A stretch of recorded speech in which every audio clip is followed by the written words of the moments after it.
Guys, I'm absolutely irate after learning about this story, and you will be too. This is a prime example of what is wrong with our court system. Listen to this. So, this father of three here on the left is accused of kidnapping his girlfriend and then locking her inside a shed, and then Essie actually abusing her for 2 whole weeks. But guess what? He was recently released from jail after spending barely any time. So 36-year-old Timothy Wood here was reportedly arrested on July 2nd after his girlfriend was able to get to a neighbor's home. She was covered in cuts and bruises. She told police she had been being held captive and that during that time, she was beaten with electrical cords and even stuffed into a crawl space for 2 whole days. She claimed she was able to escape after 2 weeks by going out of an unlocked door, and thank the Lord she was able to, because she'd probably be dead by now. So according to reports, the Phoenix Police Department responded to a 911 call from the neighbor whose house she ran to. They then reportedly arrested Timothy and they charged him with aggravated assault, sexual assault,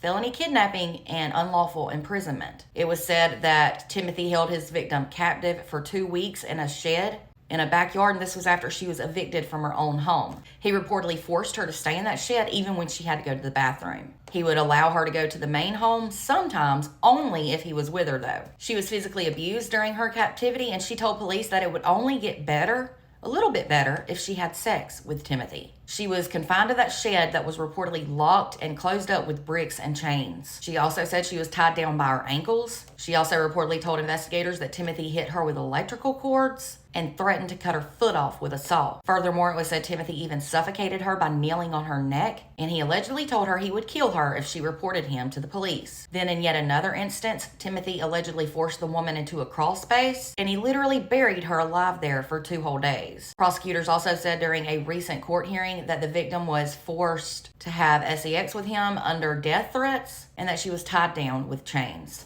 For 14 whole days, she had to worry about whether or not she was going to live. As I said, she eventually found an unlocked door and she escaped to a neighbor's home, where they then called the police, thank goodness. The neighbor has since said that the victim had 2 black eyes and cuts and bruises on both her legs and her head. The neighbor said the victim was frantic and scared to death, that Timothy was going to find her again and kill her. However, he has since been released from jail. You got to be kidding me. This was after the Maricopa County Attorney's Office reportedly asked that police get additional evidence. What other evidence do you need? The woman reportedly spoke with news outlets last week. She wanted to stay anonymous, but she also wanted to share her terror and absolute shock that her abuser is now free on the streets. She said they told her there was enough evidence to lock him up and that they had found everything they needed. A forensic nurse even reportedly confirmed her injuries and where they came from. And y'all, when she was asked what message she had to the prosecutor who released him, she said, "Enjoy my funeral." Bless her heart, I know she is terrified. I know I would be. She said that she is so scared and she started to cry when she found out he was free. She said she wants him to get off the streets, not only for her to receive justice, but to keep him from hurting somebody else, and he absolutely will if he gets that opportunity.